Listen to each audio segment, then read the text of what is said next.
Hello, welcome to my YouTube channel.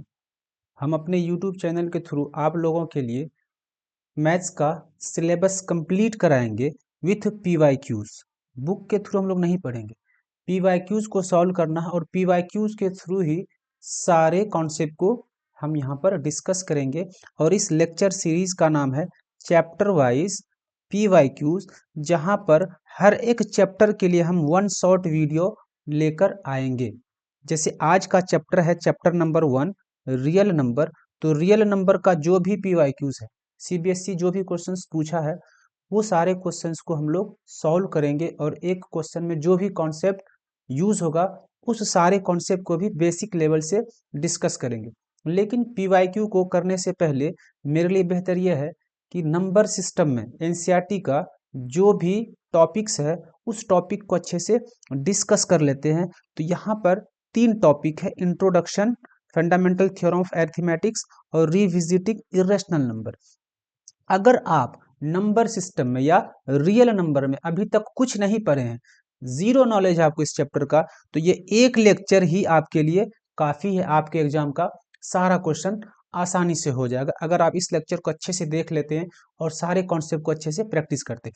अगर आपको इस चैप्टर का बेसिक नॉलेज है तो ये 3 टॉपिक को आप स्किप कर सकते हैं। और ये जो हम लेक्चर सीरीज बनाया है मेनली प्रीवियस ईयर क्वेश्चंस के लिए बना है, ये बहुत ही इंपॉर्टेंट वो सारे स्टूडेंट के लिए। तो आप डायरेक्ट इस वाले सेक्शन में जंप कर सकते हैं। तो सबसे पहले चैप्टर का टॉपिक को स्टार्ट करते हैं। इंट्रोडक्शन, रियल नंबर का इंट्रोडक्शन। तो क्वेश्चन आता है रियल नंबर क्या है। तो रियल नंबर जो है ये सेट है किसका किसका, रेशनल और इरेशनल के ग्रुप को ही रियल नंबर बोला जाता है। रेशनल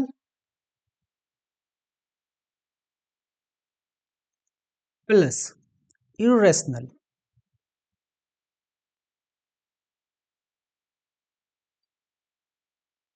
के ग्रुप को ही रियल नंबर बोला जाता है। रैशनल नंबर क्या है?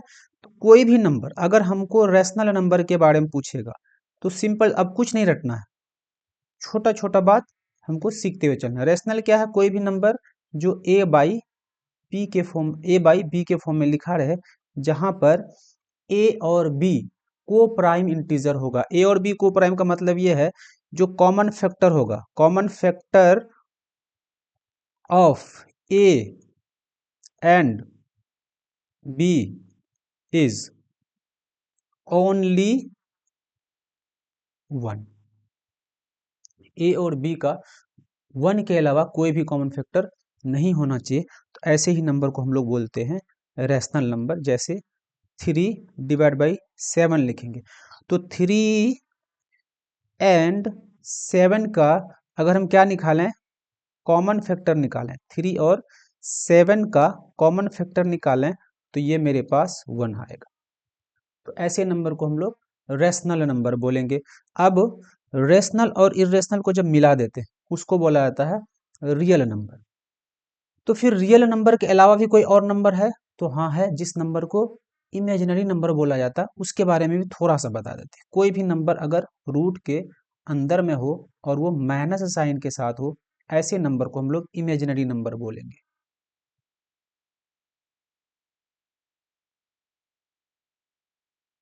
Number in the form of root under -a is called imaginary number. जैसे एक रूट के अंदर कोई भी नंबर ले लेते हैं, -4 लिख दिए, ये एक इमेजिनरी नंबर है। तो रूट के अंदर अगर नंबर माइनस में नहीं है वो सारे के सारे नंबर रियल नंबर। अगर एक नंबर हम यहाँ पे रूट के अंदर 3 लिख लिए, ये इमेजिनरी नहीं है क्योंकि रूट के अंदर माइनस में नहीं है, ये इरेशनल है। तो रियल नंबर में इरेशनल भी तो आता है, ठीक है, इरेशनल है लेकिन रियल नंबर का ये एक पार्ट। कोई दिक्कत नहीं यहाँ तक। अब एक टॉपिक जहां से सीबीएसई बार बार क्वेश्चन पूछा है वो है फंडामेंटल थ्योरम ऑफ अरिथमेटिक्स। इस फंडामेंटल थ्योरम अरिथमेटिक्स को पढ़ेंगे बाद में, इसके लिए हम एक एग्जांपल कर लेते हैं। सपोज करो कि मेरे पास एक नंबर 24 है, कंपोजिट नंबर लेना, 24 एक नंबर है मेरे पास जो कंपोजिट नंबर है। यहाँ पर 24 को हम लिख लेते हैं। अगर ये नंबर मेरे पास 24 है, इस नंबर को हम क्या करेंगे, तोड़ लेंगे प्राइम फैक्टर से। तो इसका प्राइम फैक्टर अगर 2 से डिवाइड करें तो ये 12 आ जाएगा। फिर इस नंबर को 2 से डिवाइड करेंगे तो ये 6 आ जाएगा। फिर इस नंबर को 2 से डिवाइड करेंगे तो ये 3 आ जाएगा। तो मेरे पास जो 24 है, तो इस 24 को हम अब लिख सकते हैं 24 इज इक्वल टू, इसके फैक्टर्स के प्रोडक्ट में लिख देते हैं। तो फैक्टर है 2 इंटू 2 इंटू 2 इंटू 3, इसी को लिख सकते हैं 2 raise to the power 3 into 3 raise to the power 1। 24 के बदले हम ऐसे भी लिख सकते हैं। तो फंडामेंटल थ्योरम ऑफ अरिथमेटिक्स यही कहता है कि कोई भी कंपोजिट नंबर को हम लोग उसके प्राइम फैक्टर्स के प्रोडक्ट में लिख सकते हैं। Every composite number can be expressed as product of primes. Primes के प्रोडक्ट में उसको एक्सप्रेस कर सकते हैं। और एक लाइन और लिखा है, and this factorization is unique. ये फैक्टराइजेशन यूनिक का क्या मतलब है कि जो फैक्टराइजेशन 24 के लिए आएगा वो किसी और दूसरे नंबर के लिए नहीं आएगा। अगर एक और नंबर हम ले लेते हैं 20, अगर 20 ले लेते हैं, 20 का फैक्टराइज कर लेते हैं। यहाँ पर मेरे पास 20 है, इस 20 को अगर फैक्टराइज करेंगे तो यह आ जाएगा 10, फिर 2 से करेंगे तो 5। तो 20 का लिखेंगे, क्या आएगा 20 का, 20 is equal to 2 raise to the power 2 into 5। इस तरीके से यही बोला गया है कि जो फैक्टराइजेशन आता है वो फैक्टराइजेशन किसी दो नंबर के लिए सेम नहीं आएगा। ठीक है, हर एक नंबर का फैक्टराइजेशन यूनिक होगा, वही कहा गया है यहाँ। कोई दिक्कत नहीं यहाँ तक। अब इस फैक्टराइजेशन का यूज हम लोग कहाँ पे करते हैं, सीबीएसई जहाँ से क्वेश्चन पूछता है, एक है फैक्टर ट्री जिसको बोला जाता है। फैक्टर ट्री कुछ नहीं, नंबर को ही फैक्टर्स में तोड़ देना। जैसे थोड़ा देर पहले हम लिखे थे 24 लिखे थे ना यहाँ पे 24, तो 24 को क्या करना, फैक्टर्स में तोड़ना, बस यहाँ पे बॉक्स बना देना। पिछले वाले केस में बॉक्स नहीं बनाते, यहाँ बॉक्स बना देना, दो बॉक्स बना लेते हैं। एक प्राइम नंबर का बॉक्स बनाना है। चलो, इस 24 को किससे डिवाइड किए थे, यहाँ पे देखो 2 से डिवाइड किए थे ना, तो ये देखो 2 से डिवाइड किए, तो पहले वाले बॉक्स में 2 लिखेंगे। यहाँ जैसे 2 लिखेंगे, 2 24 को 12 टाइम्स में डिवाइड करेगा तो यहाँ पर 12 लिख देंगे। अब ये वाला 2 जो है ये प्राइम नंबर है, इसको अब डिवाइड नहीं करें क्योंकि प्राइम नंबर तो 1 से डिवाइड होता है। फिर इस 12 के लिए हम लोग दो बॉक्स बनाएंगे। 12 के लिए दो बॉक्स बनाए, फिर इस 12 को एक प्राइम नंबर से डिवाइड कर देते हैं, 2 से डिवाइड किए तो ये 6 आ जाएगा। फिर ये वाला 2 जो मेरे पास आया, ये जो 2 है ये एक प्राइम नंबर है, इसको छोड़ देना। लेकिन ये 6 फिर से डिवाइड होगा क्योंकि प्राइम नहीं है, ये कंपोजिट है, तो फिर से दो बॉक्स बनाएंगे। इसको अगर 2 से डिवाइड करते हैं तो यहाँ पर आ जाएगा 3। अब देखो यहाँ पर 2 आया, 2 भी प्राइम है और 3 भी प्राइम है। अब इसका हम लोग डिवीजन फिर से नहीं कर सकते, तो यहाँ लाके रोक देंगे। इसी को बोला जाता है फैक्टर ट्री। इस फैक्टर ट्री से भी सीबीएसई क्वेश्चन पूछा, कैसे पूछेगा, इनमें से बीच का कोई नंबर गायब कर देगा। तो हम लोग को पता है कि इन दोनों को मल्टीप्लाई करेंगे, अगर 3 और 2 को मल्टीप्लाई करते तो ये वाला नंबर मिलता है। इसी तरह से 6 और 2 को मल्टीप्लाई करेंगे तो ये वाला नंबर मिलेगा। 12 और 2 को मल्टीप्लाई करते ये वाला नंबर मिलता है। यही वाला रूल हमको याद रखना। अब इस फैक्टराइजेशन का यूज हम और कहीं करते हैं, इसका यूज हम लोग एलसीएम और एचसीएफ निकालने के लिए करते हैं। कैसे, देखो ध्यान से, अगर मेरे पास दो नंबर, एक नंबर अभी हम लिखे थे 24, एक नंबर मेरे पास था 24, इसका फैक्टराइजेशन किए थे 2 रेज टू द पावर 3 आया था पिछले पेज में, और 3 रेज टू द पावर 1 आया। एक और नंबर लिखे थे 20 का प्राइम फैक्टराइजेशन किए हम लोग, तो ये 2 का power 2 into 5 raise to the power 1, इतना आ गया। ठीक है, अब हम लोग एलसीएम कैसे निकालेंगे और एचसीएफ कैसे निकालेंगे, तो देखो ध्यान से, सबसे पहले एचसीएफ निकाल लेते। एचसीएफ अगर इसका हम निकालेंगे तो एचसीएफ हो जाएगा, एचसीएफ में क्या करना है, तो जो भी कॉमन प्राइम फैक्टर होगा उसको लिखना है। तो दोनों नंबर के पास ये 2 जो है कॉमन है, चलो 2 लिख लिए, और कोई भी प्राइम फैक्टर कॉमन नहीं है तो उसको नहीं लिखेंगे। अब 2 का पावर यहाँ पर 2 है और यहाँ पर 3 है, कौन सा पावर लेंगे, तो जब भी एचसीएफ लेना है तो लोवेस्ट पावर लेना, तो लोवेस्ट पावर 2 है तो 2 लिख देंगे। तो एचसीएफ आ जाएगा 2 इंटू 2 दैट इज 4। अब एलसीएम निकालना, अगर एलसीएम निकालना, एलसीएम निकालने के लिए क्या करना है, जितने भी प्राइम फैक्टर्स दोनों नंबर का है सबको लिख देना। जैसे एक प्राइम फैक्टर 2 है तो 2 लिख देंगे, एक प्राइम फैक्टर 3 है तो 3 लिख देंगे, दूसरे नंबर पे और 2 है तो 2 लिख चुके हैं, 5 तो 5 को लिख लेंगे, सारे प्राइम फैक्टर को लिख देना। ठीक है, अब इसमें पावर जो लेना हर एक प्राइम फैक्टर का, वो हाईएस्ट वाला पावर लेना। 2 का पावर यहाँ पर 2 है और 2 का पावर यहाँ पर 3 है, तो हाईएस्ट पावर 3 है तो हम लोग 3 यूज करेंगे। 2 का पावर 3, 3 का पावर 1 है तो 3 का पावर 1 लिखेंगे, 5 का पावर 1। ये मेरा एलसीएम हो जाएगा।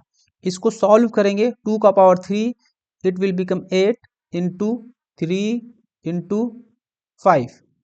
इसको जब मल्टीप्लाई करते तो ये 120 आ जाता। कोई दिक्कत नहीं यहाँ तक। चलो, तो एलसीएम और एचसीएफ निकालने का ये तरीका है। फंडामेंटल थ्योरम ऑफ अरिथमेटिक्स का यूज हम लोग फैक्टर ट्री में करते हैं और एलसीएम और एचसीएफ निकालने के लिए करते हैं। एक और नंबर के लिए हम लोग देख लेते हैं, थोड़ा ये ज्यादा क्लियर हो जाएगा। सपोज करो कि कोई नंबर अपने प्राइम फैक्टराइजेशन फॉर्म में ऐसे, एक ए नंबर ए है, इसका प्राइम फैक्टराइजेशन है 2 raise to the power 3 into 3 raise to the power 2 into 5 raise to the power, इस तरीके से। और एक नंबर बी है 2 raise to the power 4 into 3 raise to the power 1 into 7 raise to the power 1। इस तरीके से नंबर है। अब हमको इस नंबर का एचसीएफ चाहिए, ये दोनों नंबर का एचसीएफ चाहिए। तो प्राइम फैक्टराइजेशन में तो पहले से नंबर है, प्राइम फैक्टराइज अब नहीं करना पड़ेगा। एचसीएफ के लिए थोड़ा देर पहले हम बात किए थे, एचसीएफ में जो होता है सारे कॉमन प्राइम फैक्टर को हमको लिख लेना। तो कॉमन यहाँ पर 2 है और कॉमन फैक्टर 3 भी है, 2 इंटू 3 लिख लेना है और पावर लोवेस्ट लेना है। 2 का लोवेस्ट पावर 3 है तो 3 लिखेंगे और 3 का लोवेस्ट पावर दोनों में 1 है तो 1 लिखेंगे। ये मेरा एचसीएफ हो जाएगा। अब एलसीएम लिखना है, तो एलसीएम में बताए थे कि जितना भी प्राइम फैक्टर आया है सारे प्राइम फैक्टर को लिखना और पावर हाईएस्ट वाला बैठाना है। तो कौन कौन सा प्राइम फैक्टर आया है, 2 आया है, इंटू 3 भी आया है दोनों नंबर में, इंटू 5 भी है एक प्राइम फैक्टर, और एक प्राइम फैक्टर 7 भी है। अब पावर को चूज करेंगे, 2 का हाईएस्ट पावर दोनों में कौन सा है तो 4 है, 3 का हाईएस्ट पावर 2 है तो 2 लिखेंगे, 5 का हाईएस्ट पावर 2 है तो 2 लिखेंगे, 7 का हाईएस्ट पावर 1 है तो 1 लिखेंगे। कोई दिक्कत नहीं, ये मेरा एलसीएम हो जाएगा। तो इस कॉन्सेप्ट को याद रखना है। जितना भी क्वेश्चन सीबीएसई पूछा है 3-4 साल के अंदर में, तो ये इसी पैटर्न पे सब क्वेश्चन है। यहां से हम लोग को एक और चीज याद रखना, क्या याद रखना है, नया पेज में कर लेते। कहता है कि अगर मेरे पास 2 नंबर है, सिर्फ ये 2 नंबर के लिए वैलिड है, एक नंबर ए है और मान लेते ए मेरा 20 है और एक नंबर बी है, ये आया था मान लो 24।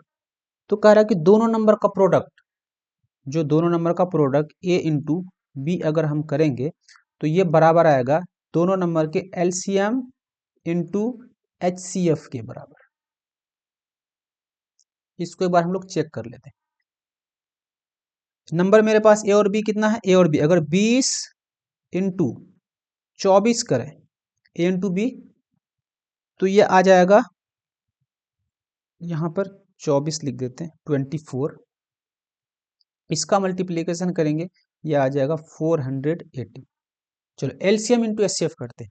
20 और 24 का जो एलसीएम आया था वो आया था 120 और एचसीएफ आया था 4। इसको जब सॉल्व करेंगे तो ये हो जाएगा 12 इंटू 4 48 0।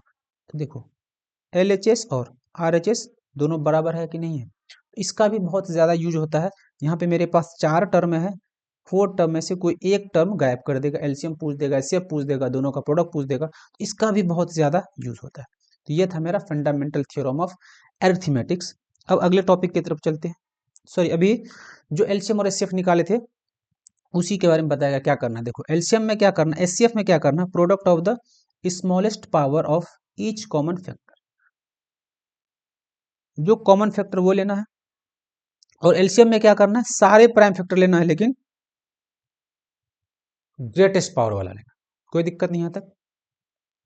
अब हम लोग चलते हैं revisiting irrational number. Irrational number के बारे में तो आप लोग को पता ही है, कोई भी नंबर जिसको हम लोग पी बाई क्यू के फॉर्म में एक्सप्रेस नहीं कर सकते, वो सारे नंबर को हम लोग बोलते हैं इरेशनल नंबर। सिंपल सा बात यह है कि जिस नंबर का nth रूट नहीं निकले उसको बोलेंगे इरेशनल नंबर। अगर रूट के अंदर है और उसका nth रूट नहीं निकल रहा है, जैसे कोई नंबर अगर स्क्वायर रूट के अंदर है 2, इसका स्क्वायर रूट नहीं निकलेगा तो इरेशनल हो जाएगा। इसी तरह से अगर मेरे पास एक नंबर 4 है, 4 का स्क्वायर रूट तो निकलता है ये 2, तो ये इरेशनल नहीं कहलाएगा। लेकिन अगर यही नंबर 4 क्यूब रूट के अंदर है तो क्यूब रूट तो 4 का नहीं निकलेगा, तो ये हो जाएगा इरेशनल। जिसका nth रूट नेचुरल नंबर या होल नंबर नहीं आएगा उस नंबर को हम लोग इरेशनल नंबर बोलते हैं। जैसे अगर स्क्वायर रूट के अंदर 8 लिखते हैं तो ये इरेशनल हो जाएगा, क्योंकि इसका स्क्वायर रूट नहीं निकलता है, नेचुरल नंबर नहीं आएगा। लेकिन अगर इसी 8 को हम लोग क्यूब रूट के अंदर लिख दें, अब तो हम इसको ऐसे लिख सकते हैं ना, 8 को 3 बार मल्टीप्लाई करें, सॉरी 2 को 3 टाइम्स मल्टीप्लाई करेंगे, 2 इंटू 2 इंटू 2, क्यूब रूट है तो 3 का ग्रुपिंग करेंगे तो यहाँ से एक 2 बाहर आ जाएगा, तो ये वाला मेरे पास रेशनल हो जाएगा। तो इरेशनल में भी यही याद रखना है कि जिस नंबर का nth रूट होल नंबर नहीं होगा, ठीक है, उसको हम लोग क्या बोलेंगे, इरेशनल नंबर बोलेंगे, या कोई इंटीजर नहीं होगा उसको बोलेंगे इरेशनल नंबर। अब ये इरेशनल नंबर से भी हमेशा एक क्वेश्चन पूछा जाता है 3 या 4 मार्क्स का। वो किस टाइप का क्वेश्चन पूछा जाता है उसको करने के लिए सबसे पहले हम इस थ्योरम को जान लेते हैं। ये थ्योरम ये कहता है कि अगर मेरे पास कोई प्राइम नंबर है, let p be a prime number, p एक प्राइम नंबर है, p be a prime number if p divides a square then p divides a, p a को भी डिवाइड करेगा। कैसे? सपोज करो मेरे पास एक नंबर यहाँ पे लिख लिए a square is equal to 6 का स्क्वायर लिख लिया, a इज इक्वल टू 6 का स्क्वायर लिख लिया। एक नंबर प्राइम नंबर ले लेते 3, प्राइम नंबर 3 ले लिया, तो जो 6 का स्क्वायर वो 36 होता है, ये जो 3 है 36 को डिवाइड करता है, हाँ 3 36 को डिवाइड करता है, तो 3 जो है इस 6 को भी डिवाइड करेगा, यही कह रहा है। कोई भी नंबर, जैसे एक प्राइम नंबर हम 5 ले लेते हैं, एक प्राइम नंबर मेरे पास 5 है, ए हम लोग ले लेते हैं 15, ए कितना ले लिया 15, अगर ए का स्क्वायर करेंगे तो 15 का स्क्वायर, 15 का स्क्वायर होता है 225। क्या ये 5 225 को डिवाइड कर रहा? हाँ कर रहा। तो ये 5 जो है ये 5 15 को भी डिवाइड करेगा, यही कह रहा है ये थ्योरम। इसको प्रूफ नहीं करना, बस याद रखना है इसको, क्योंकि इसी का यूज से हम आगे वाले कॉन्सेप्ट को सीख पाएंगे। जैसे यहाँ पे यूज होगा, इसका थ्योरम है prove that root 3 is an irrational number. Root 3 को इरेशनल प्रूफ करना है, तो रूट 3 कैसे इरेशनल होगा? तो देखो ध्यान से, मेरे पास इसको प्रूफ करने का कोई तरीका नहीं है, तो यहाँ पे कंट्राडिक्शन रूल अपनाएंगे। रूट 3 इरेशनल है लेकिन हम इसको रेशनल मान लेंगे। अगर रेशनल का सारा क्राइटेरिया फुलफिल नहीं करेगा तो इरेशनल अपने आप हो जाएगा। तो सपोज कि लेट, मान लेते हैं let root 2 is a rational, root 2 को हम एक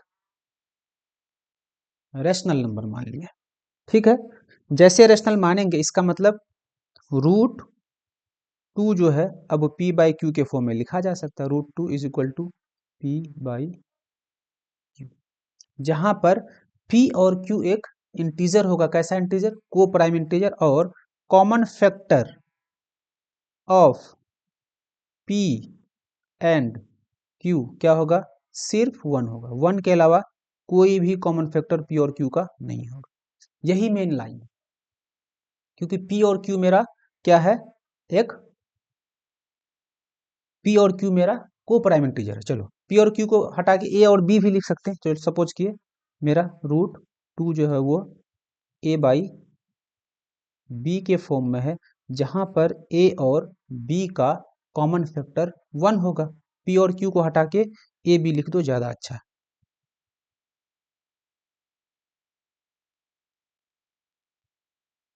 a डिवाइड बाई b, और जहां पर common factor of a and b जो है वो सिर्फ 1। अब दोनों साइड अगर स्क्वायर करेंगे, इधर आएगा √2 का square is equal to a/b का स्क्वायर। √2 से स्क्वायर कट जाएगा, यहाँ पे 2 बचेगा, इस b को इधर भेज देते हैं तो ये b² is equal to a²। इसको इक्वेशन 1 बोलते हैं। अब यहाँ पर हम लोग देखते हैं जो 2b² है वो a² के बराबर है। इसका मतलब 2 जो है वो a² का एक फैक्टर है, तो 2 divides a², 2 divides a², 2 divides a²। 2 is a prime, 2 prime भी तो है, 2 इज अ प्राइम। तो 2 जब a² को डिवाइड कर रहा है तो 2 a को भी डिवाइड करेगा, यही तो थ्योरम में कह रहा था। अगर p एक प्राइम नंबर a² को डिवाइड कर रहा है तो प्राइम a को भी डिवाइड कर रहा है, तो सेम कहानी यहाँ पे बन रहा है। 2 मेरा प्राइम नंबर a² को डिवाइड कर रहा है तो 2 a को भी डिवाइड करेगा। इट मीन्स 2 डिवाइड्स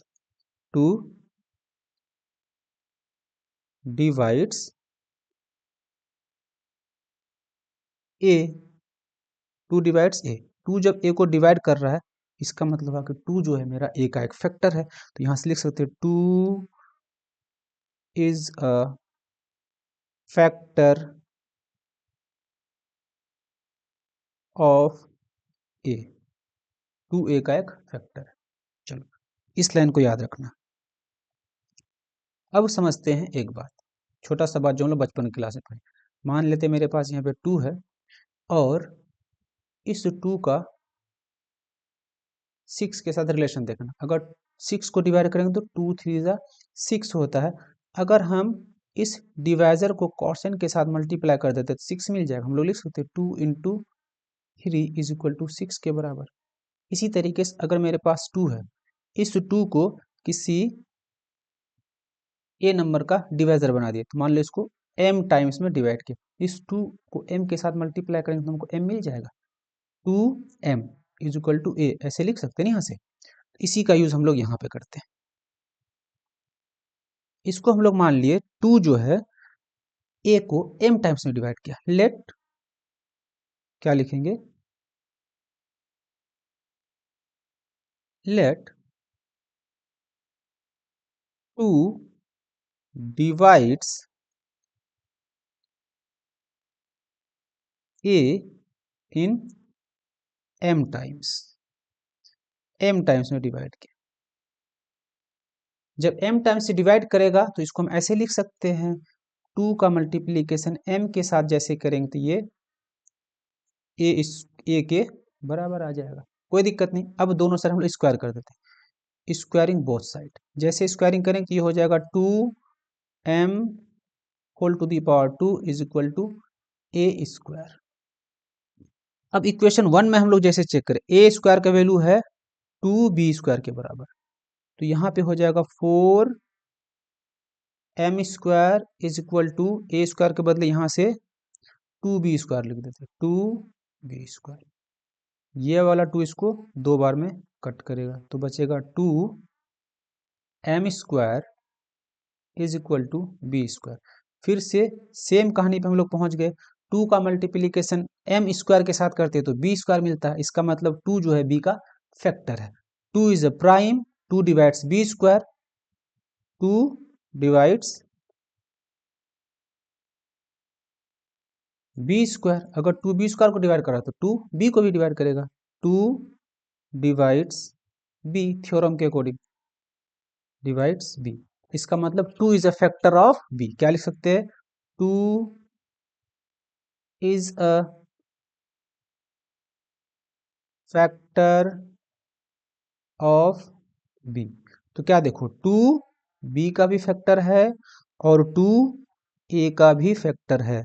इसका मतलब कॉमन फैक्टर जो है, common factor of a and b वो 2 आया है। लेकिन जैसे हम सपोज किए थे रैशनल नंबर का कॉमन फैक्टर तो सिर्फ 1 होता है।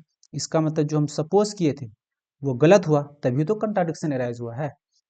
तो हम लोग अब यहाँ से क्या लिख सकते हैं, ये वाला लाइन लिख देना कि therefore A and B have at least 2 as common factor, but this contradict the fact, fact को कंट्राडिक्ट करता है कि ए और बी के पास कॉमन फैक्टर सिर्फ एक है। तो ये कंट्राडिक्शन क्यों आया है, क्योंकि हम √2 को रेशनल मान लिए हैं। This contradiction has arisen because of our incorrect assumption that √2 is rational, √2 को रेशनल मान लिया, इसलिए कंट्राडिक्शन आया। इसका मतलब √2 क्या है, एक इरेशनल नंबर है।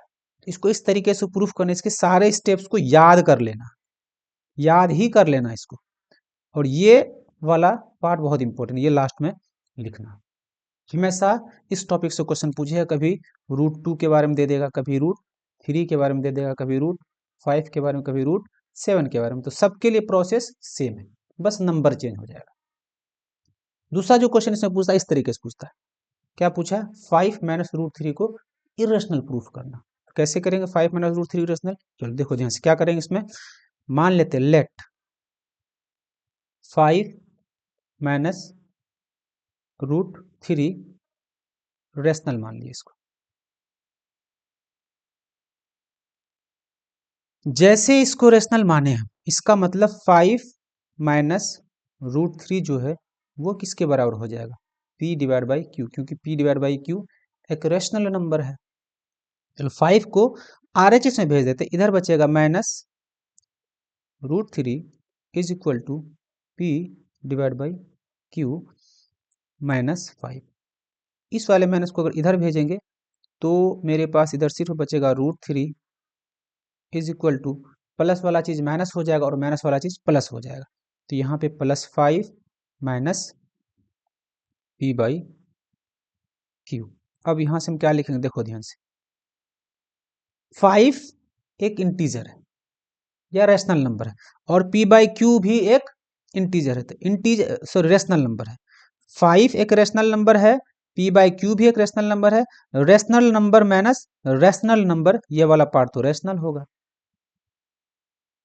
और √3 एक इरेशनल है। तो क्या रेशनल कभी इरेशनल के बराबर हो सकता, नहीं हो सकता है ना। हम क्या लिख सकते हैं, रेशनल कभी भी इरेशनल के बराबर नहीं हो सकता है। Rational is not equal to irrational, ये तो हम लोग जानते हैं। ये कंट्राडिक्शन क्यों अराइज हुआ, ये कंट्राडिक्शन इसलिए अराइज हुआ क्योंकि हम रॉन्ग एजम्पशन कर लिए हैं कि ये वाला जो नंबर है 5 - √3 रेशनल एजम्पशन कर लिए, इसलिए कंट्राडिक्शन अराइज हुआ। इसका मतलब ये है कि 5 - √3 एक इरेशनल नंबर है। यहां तक क्लियर है। तो इसी टाइप का क्वेश्चन पूछा जाता है। अब हम लोग आ जाएंगे PYQs के लिए। अब हम लोग PYQs में क्या करेंगे, तो देखो ध्यान से क्या करना है, जो भी बेसिक क्वेश्चंस है बेसिक वाले को भी करेंगे और स्टैंडर्ड वाले PYQs भी हम करेंगे। कब कब का PYQs करेंगे, 2025 का, 2024 का, इस तरीके से हम लोग PYQs करेंगे। तो पहला क्वेश्चन ये बेसिक का 2025 का क्वेश्चन पूछा है। अब देखो क्या पूछा, डायरेक्ट एलसीएम और एचसीएफ नहीं पूछ दिया। यहाँ पर क्वेश्चन दिया 98 और 28 का जो HCF है वो m के बराबर दिया। अब हमको m का वैल्यू पता करना पड़ेगा, और 98 और 28 का एलसीएम जो है वो n के बराबर है, n - 7m का हमको वैल्यू चाहिए। ठीक है, अगर हम HCF निकालें किसका किसका, 98 का और 28 का, तो ये HCF आएगा 14 के बराबर, इसको निकाल लेना। ठीक है, और एलसीएम अगर निकालते, LCM 98 और 28 का अगर एलसीएम निकालेंगे तो ये शायद 198 के बराबर आता है, जो भी आएगा। अब क्या करना हमको, हमको निकालना है n - 7m। n के जगह किसको रखना है, n के जगह रखना एलसीएम को, 198 माइनस 7 इंटू 14 को जब हम लोग 14 को जब 7 से मल्टीप्लाई करते हैं, ये 198 तो रहेगा ही, माइनस सॉरी यहाँ पर एलसीएम शायद गलत लिख दिया, 196 आएगा, इसको चेक कर लेना, 196 होता है एलसीएम। एलसीएम आएगा 196।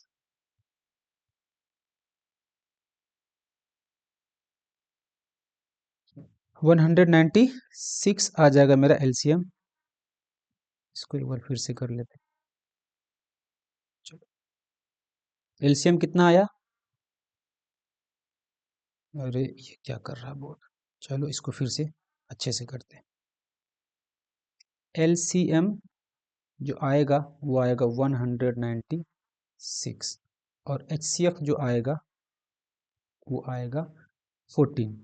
ये एलसीएम को एन बोला है और एचसीएफ को एम बोला है, कोई दिक्कत नहीं। यहाँ तक हमको फाइंड आउट करना है एन माइनस 7m। चलो एन के जगह लिखेंगे 196 माइनस 7 इंटू एम के जगह एचसीएफ को लिख देते हैं। तो ये 196 माइनस 98, तो ये 98 बच जाएगा। तो कौन सा ऑप्शन होगा? Option number C. तो किस तरीके से अप्लाई करना वो बेसिक कॉन्सेप्ट पे ही डिपेंड करता है। अगर बेसिक क्लियर है तभी हम इस पार्ट को कर सकते हैं। ऐसे तो बहुत इजी क्वेश्चन था। जो दूसरा चीज यहाँ पूछा है -1 raise to the power n plus -1 raise to the power 8 is equal to 0 कब होगा? इस n के जगह पर क्या रखें कि पूरा इक्वेशन मेरा 0 के बराबर हो जाए? तो सिंपल सा कॉन्सेप्ट है। अगर किसी नेगेटिव नंबर का पावर अगर कोई ऑड नंबर होगा तो उसका वैल्यू माइनस होता है, और अगर किसी नेगेटिव नंबर का पावर इवन नंबर उसका वैल्यू प्लस हो जाता है। तो ये वाला वैल्यू तो मेरा +1 हो जाएगा। अब इस 0 करने के लिए इस वाले वैल्यू को क्या होना पड़ेगा? -1 होना पड़ेगा, तभी 0 होगा। तो -1 कब होगा? जब n के जगह पे क्या रखें? कोई और नंबर रखें, 1 रखें, 3 रखें, तो क्या हो जाएगा? Any odd number. ठीक है। अब यहां पर हमको लिखना है which of the following is a rational number that lie between √2 and √5। अगर हम लोग √3 का वैल्यू देखें तो √3 का वैल्यू जनरली कितना होता है? 1.73 के आसपास होता है। निकाल नहीं बता सकते, निकाल भी सकते उसको। और √5, तो √5 जो होता है वो 2 पॉइंट कुछ होता है। चलो 2 पॉइंट समथिंग मान लेते हैं। इसका मतलब 1.7 से बड़ा होना चाहिए और 2 पॉइंट कुछ से छोटा होना चाहिए। 1.7 तो ये तो खत्म हो जाएगा, 1.7 है ही नहीं। पाई का वैल्यू कितना होता है? ये होता है 3.14, ये तो 2 से बड़ा हो गया। ठीक है। 1.8 1.73 तो ये वाला हो जाएगा, क्योंकि अगर √5 का हम लोग निकालें कितना निकलता है? चलो 5 का कैसे निकालेंगे, निकालने बताते हैं। तो हम लोग क्या करते हैं, पॉइंट के बाद बहुत सारा जीरो ऐसे लिख सकते हैं, 2 डिजिट तो निकाल लेते हैं। तो पेयरिंग करते हैं इस तरीके से, 2 2 2 4 1 बचा, यहाँ 2 जीरो उतरेगा। अब यहाँ से क्या लिखेंगे? ये लिख देते हैं 2 4। कितने बार लेना होगा?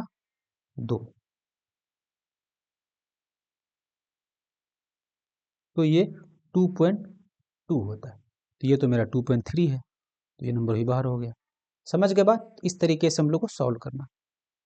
अगला, proof that √5 is an irrational number. यही क्वेश्चन थोड़ा देर पहले हम लोग किए थे, प्रैक्टिस जब कर रहे थे, टॉपिक्स वाइज कवर कर रहे थे, वहां पे किए थे। तो वही सेम कहानी, क्या मान लेंगे? 1/√5 को क्या मान लेते हैं? p/q मान लेंगे। फिर से 5 को इधर भेज दो, q इधर भेज दो, तो क्या हो जाएगा? ये स्क्वायरिंग कर देते दोनों साइड। दोनों साइड जब सेम स्टेप्स जो किए थे उसको फॉलो करना। तो ये हो जाएगा 1/5 इज इक्वल टू p का स्क्वायर बाई q का स्क्वायर। क्रॉस मल्टीप्लाई, q को इधर लेके आ जाते हैं, तो ये मेरे पास हो जाएगा 5 p square is equal to q square. फिर से सेम कहानी, 5 is a prime, 5 divides q square. तो वो सारा स्टेप देख के फॉलो कर लेना, जो हम लोग इससे पहले √5 का किए थे, √2 का किए थे, कोई दिक्कत नहीं। अब ये वाला क्वेश्चन देखो, if HCF of two positive integer a and b is 1 then their LCM is। अगर दो नंबर का एचसीएफ 1 हो जाए, दो नंबर का एचसीएफ 1 कब होता है? जब दोनों को प्राइम रहता है। जैसे मान लो मेरा एक नंबर 3 है और एक नंबर 2 है, दोनों का एचसीएफ निकालेंगे तो 1 निकलेगा। तो जब दो नंबर का एचसीएफ 1 होता है, इसका एलसीएम कैसे निकालते हैं? दोनों को मल्टीप्लाई करके 2 इंटू 3 करेंगे 6, ये हो जाएगा मेरा एलसीएम। तो दो नंबर मेरे पास ए और बी है, दोनों का एचसीएफ 1 दिया, एलसीएम क्या हो जाएगा? एलसीएम हो जाएगा ए इंटू बी। कौन सा ऑप्शन हो जाएगा? D number. ये 2025 में स्टैंडर्ड वाले पेपर में पूछा था। फिर से वही प्रूफ करना है। 3 प्लस रूट 2 इज, तो देखो रेशनल प्लस इरेशनल हमेशा एक इरेशनल नंबर देगा, इज एन इरेशनल नंबर। बहुत ही बेसिक कॉन्सेप्ट है ये। अब एसर्शन रीजन वाला क्वेश्चन करना। एसर्शन रीजन में चार ऑप्शंस रहता है, एक स्टेटमेंट आता है जिसको एसर्शन बोलते हैं। एसर्शन की रीजन एक स्टेटमेंट लिखता है जिसको रीजन बोला जाता है। कभी कभी रीजन करेक्ट होता है, कभी कभी रीजन इनकरेक्ट होता है, और कभी कभी रीजन जो है एसर्शन को एक्सप्लेन भी करता है। तो इस तरीके से हम लोग को देखना। पहले क्या देखें? For any two natural number A and B, HCF of A and B is factor of LCM and B. सही है, क्योंकि जो भी एचसीएफ होगा वो एलसीएम का फैक्टर होगा। जैसे अभी थोड़ा देर पहले हम 20 क्या लिखे थे? 20 और 24 का एलसीएम जो लिखे थे वो एलसीएम 120 आया था, और एचसीएफ जो निकाले थे वो एचसीएफ 4 आया था। क्या ये 4 120 का फैक्टर है कि नहीं है? वही लिखा है। जो for any two natural number A and B, HCF of A and B is a factor of their LCM. तो पहला स्टेटमेंट ट्रू है। HCF of any two natural number divides both number, ये भी ट्रू है। तो assertion भी true है, reason भी ट्रू है, और रीजन एसर्शन को एक्सप्लेन ही कर रहा है, तो ऑप्शन ए हो जाएगा इसका। देखो क्वेश्चन कैसे पूछ रहा है, बहुत ही आसान कॉन्सेप्ट, थोड़ा सा एप्लीकेशन पार्ट है, आपको दिमाग लगाना पड़ेगा क्वेश्चन में। Prove that root 3 is in rational. फिर सेम कहानी, लेट कर लेंगे। रूट 3 जो है मेरा वो एक पी बाई क्यू है, रेशनल है। फिर common factor p one q, same step follow कर लेना, 2 के जगह हर जगह 3 लिख देना, कोई दिक्कत नहीं। देखो हर बार पूछता है ये क्वेश्चन। ये कब पूछा है? तो ये पूछा है आपको 2025 स्टैंडर्ड वाले पेपर में। अब ये फैक्टर ट्री, थोड़ा देर पहले फैक्टर ट्री किए थे, क्या बताया था? इन दोनों का मल्टीप्लीकेशन करते हैं तो कितना होता है? तो ये मतलब बी मेरा 7 हो जाएगा। बताए थे दोनों का मल्टीप्लीकेशन इसके बराबर होता है, फिर इन दोनों का मल्टीप्लीकेशन इसके बराबर होता है, फिर इन दोनों का मल्टीप्लीकेशन इसके बराबर होता है, तो ये 3 हो जाएगा। ठीक है, फिर इन दोनों का मल्टीप्लीकेशन इसके बराबर होता है, तो 21 को 2 से गुना करेंगे 820, फिर इन दोनों का मल्टीप्लीकेशन इसके बराबर होता है। ठीक है, तो हो जाए एक्स वाई का वैल्यू निकल जाएगा। अगला, if two positive integer P and Q can be expressed, P को कैसे लिखा है? देखो पी को लिखा है 18 a raise to the power 2 और b raise to the power 4, और Q को लिखा गया है 20 a cube b square. A और बी प्राइम नंबर है, ए और बी क्या प्राइम नंबर है, देन देयर एलसीएम। एलसीएम क्या होता है? एलसीएम में वही होगा जहां जहां 20 का फैक्टर होगा, तो 20 का फैक्टर इसमें नहीं है, तो 18 और 20, 18 और 20 दोनों नहीं है, ये भी नहीं जा रहा, तो ये जा रहा 18 से और ये जा रहा 18 और 20। ठीक है, ये दोनों तो होगा ही। अब इन दोनों में चेक करना। फिर क्या बात है थे एलसीएम में? सबसे बड़ा पावर लेते हैं, चलो 180 तो रहेगा ही। अब ए का पावर यहाँ पर 2 है और ए का पावर यहाँ पर 3 है, तो ए का पावर हमको 3 चाहिए, और बी का पावर इस वाले में 2 है और बी का पावर इस वाले में 4 है, तो हाईएस्ट पावर चाहिए। तो कौन सा हो जाएगा ऑप्शन 180, डी नंबर। कोई दिक्कत नहीं यहाँ तक है कि नहीं? फंडामेंटल थ्योरम ऑफ अरिथमेटिक्स का एप्लीकेशन पार्ट है ये, जैसे हम लोग एलसीएम और एचसीएफ निकाले थे। ये 2024 का क्वेश्चन है। फिर से क्या दिया है? प्रूफ दैट, फिर सेम कहानी है, वही वाला करना है। 5 माइनस 2√3 को क्या मान लेंगे? P by Q. 5 को इधर भेज देंगे तो इधर बच जाए, चलो इसी को इधर भेज देते, इधर हो जाएगा -2√3 is equal to p by q minus 5। फिर से √3 is equal to p divide by q minus 5। Multiplication में तो डिवीजन में आ जाएगा। देखो पी बाई क्यू एक रेशनल नंबर है, -5 एक रेशनल है, रेशनल माइनस रेशनल रेशनल हो जाएगा, फिर रेशनल को रेशनल से डिवाइड कर दिए, पूरा पार्ट मेरे पास रेशनल है। This part is a rational number, और ये वाला पार्ट पहले से दे दिया कि इरेशनल है। रेशनल कभी इरेशनल के बराबर नहीं हो सकता है। जो हमारा सपोजिशन था वो रॉन्ग था, इसलिए this number 5 - 2√3 is an irrational number. कोई दिक्कत नहीं है। एक और क्वेश्चन, इसको हमको प्रूफ करना कि ये कंपोजिट नंबर है। तो कंपोजिट नंबर और प्राइम नंबर, कंपोजिट किसको बोलते हैं? तो कंपोजिट नंबर ऐसे नंबर को बोलेंगे जिसके पास 2 से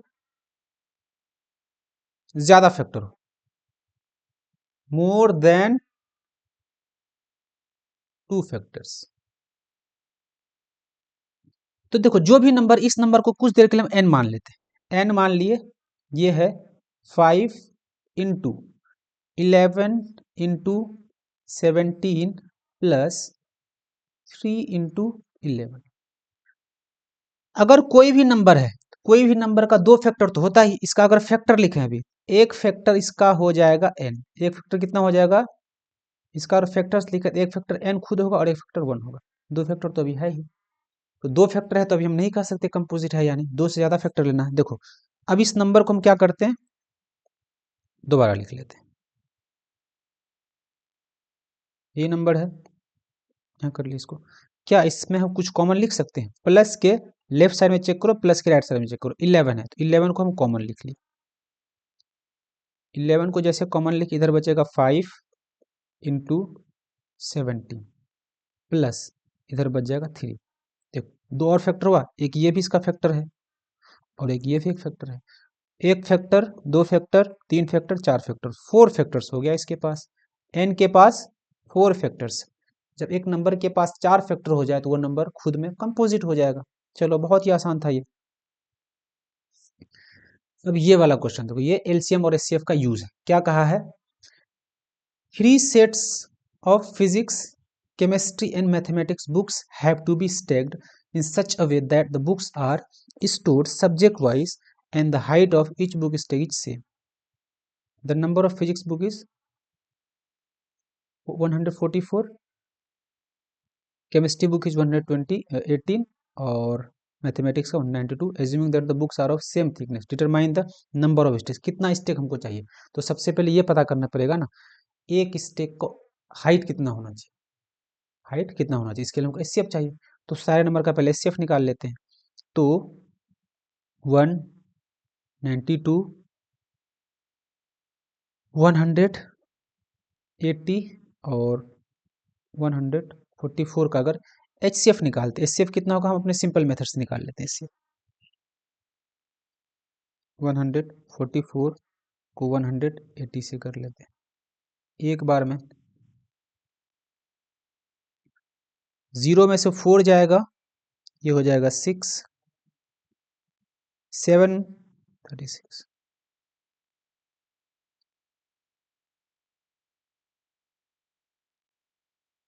अगर इसको हम लोग 36 से करें कितने बार आ जाएगा? 90। 4 से अगर करें तो 4 बार में चला जाएगा। तो ये 36 को फिर इससे कर देना, इसको मिटा देते हैं कुछ देर के लिए। तो ये सारे पार्ट को कुछ देर के लिए मिटा देते हैं। अब 36 जो मेरा आया, इस 36 को फिर 192 से कर देते हैं। 36 का 192 से करेंगे तो कितने बार में? 30। 8 बार में करो, 8 छक्के 8।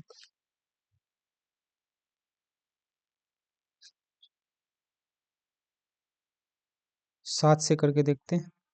7 से और 7 21, 22 23।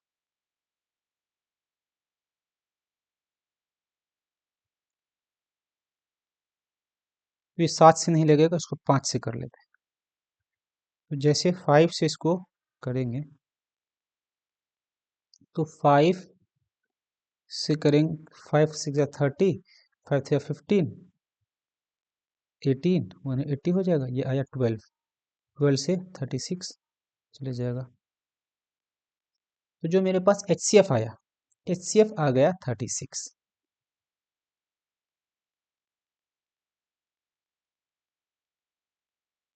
36 एक ऐसा नंबर है जो सबको बराबर बराबर पार्ट में डिवाइड कर दे रहा है। इसका मतलब जो हमको हाइट चाहिए वो 36 यूनिट का चाहिए।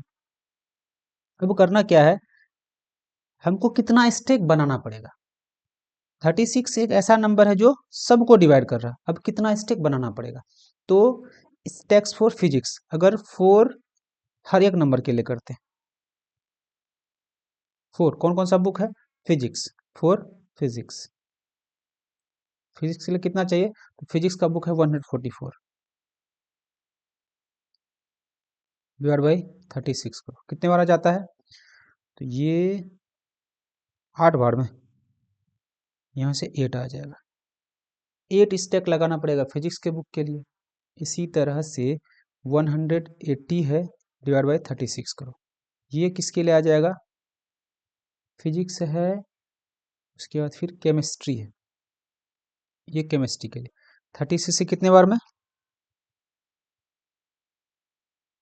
तो सॉरी HCF 12, थोड़ा सा रॉन्ग हो गया बच्चा, 36 नहीं, HCF जो आया था वो मेरा आया था 12, इससे कितना आया था 12, गलत हो गया यहाँ पर, HCF है 12,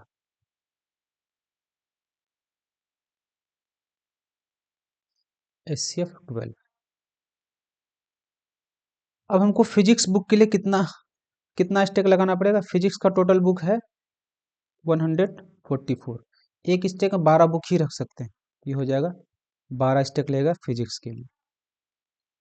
चलो केमिस्ट्री के लिए देख लेते हैं, केमिस्ट्री का टोटल 180 बुक है, कितना स्टेक ले, एक स्टेक 12 बुक, तो 15 स्टेक इसका लगेगा।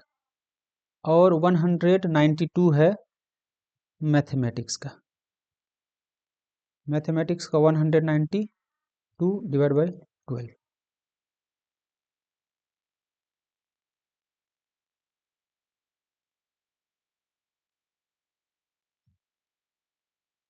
तो 16 स्टेक लगेगा मैथ्स बुक के लिए। तो टोटल स्टेक्स कितना लगेगा हमको, ये लगेगा 12 प्लस 15 प्लस 16, इतना नंबर ऑफ स्टेक्स लगेगा। तो HCF और LCM का ये एप्लीकेशन था। ये क्वेश्चन है 2024 का, ये क्या बोला, HCF निकालना, HCF तो निकल जाएगा 132, आसान सा तरीका है इसको खुद से निकालने, इतना आसान क्वेश्चन है। प्रूव दैट, फिर से प्रूफ आ गया, ये क्वेश्चन थोड़ा देर पहले जो किए थे क्या बताए थे, इसको हम लोग वही करेंगे, 6 माइनस 4√5 को रेशनल मान लें तो P/Q हो जाएगा। अब 4 minus 5, 4√5 is equal to P/Q, 6 इधर आएगा तो माइनस में आ जाएगा, इधर बचेगा √5 P/Q माइनस 6, मल्टीप्लीकेशन 4 इधर डिवीजन में आ जाएगा। तो देखो ये वाला पूरा पार्ट रेशनल है और ये वाला पूरा पार्ट इरेशनल है, रेशनल कभी इरेशनल के बराबर नहीं होगा, तो कंट्राडिक्ट द फैक्ट, तो the given number is irrational. तो देखो क्वेश्चन कैसा, एक ही क्वेश्चन को बार बार पूछ रहा है, पैटर्न को देखो किस पैटर्न पे क्वेश्चन को पूछ रहा है, फिर वही कहानी है, सेम क्वेश्चन थोड़ा देर पहले ही पूछा था, इसको हमको कंपोजिट प्रूफ करना, कहा था नोट प्राइम, तो इसका 2 से ज्यादा फैक्टर, 4 फैक्टर आया था, 4 फैक्टर से इस नंबर के पास, ये भी हो गया। अब देखो 2 alarm clock ring there alarm, कितने मिनट, 20 मिनट, 25 मिनट करा, if they is first beep 12 afternoon, कहता है कि 20 और 25 मिनट के इंटरवल में बज रहा है, 2 alarm clock rings at a regular interval of 20 minute and 25 minute. तो क्या करना है, इसमें दोनों का एलसीएम निकालो, 20 और 25 का जब एलसीएम निकालते हैं, तो एलसीएम थोड़ा देर पहले निकाल के दिखाया था, ये 120 आया, मतलब 120 मिनट बाद फिर से वो एक साथ बजेगा, तो 120 मिनट ये हो जाएगा 2 आवर्स के बराबर। तो 12 बजे बजा था, फिर क्या 12 के बाद क्या आ जाएगा, 2 PM में बजना स्टार्ट कर देगा, ठीक है। वही सेम क्वेश्चन है, इन सब का HCF निकाल लेना, HCF को फिर सबसे डिवाइड करेंगे तो नंबर ऑफ टीचर्स पर ग्रुप, सॉरी, सब एचसीएफ हमको ये बताया कि एक ग्रुप में कितना टीचर रखेंगे। वही बोला है ना कि find the minimum number of rooms required. तो सबसे पहले हमको क्या करना है कि एक ग्रुप में कितना टीचर को रख सकते हैं।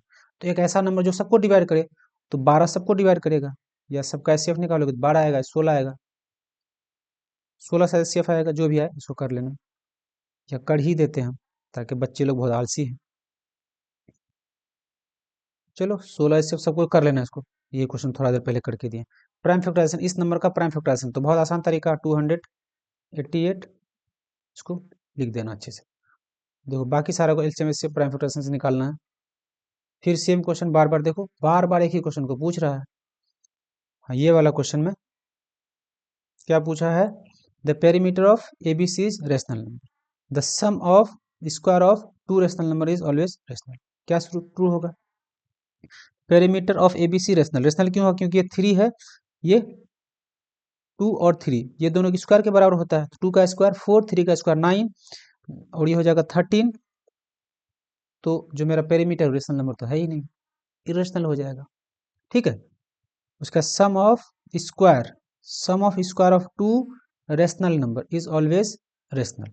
रेशनल नंबर तो हमेशा रेशनल देगा। तो एसर्शन मेरा फॉल्स है, रीजन मेरा ट्रू। एसर्शन मेरा फॉल्स है, रीजन मेरा ट्रू।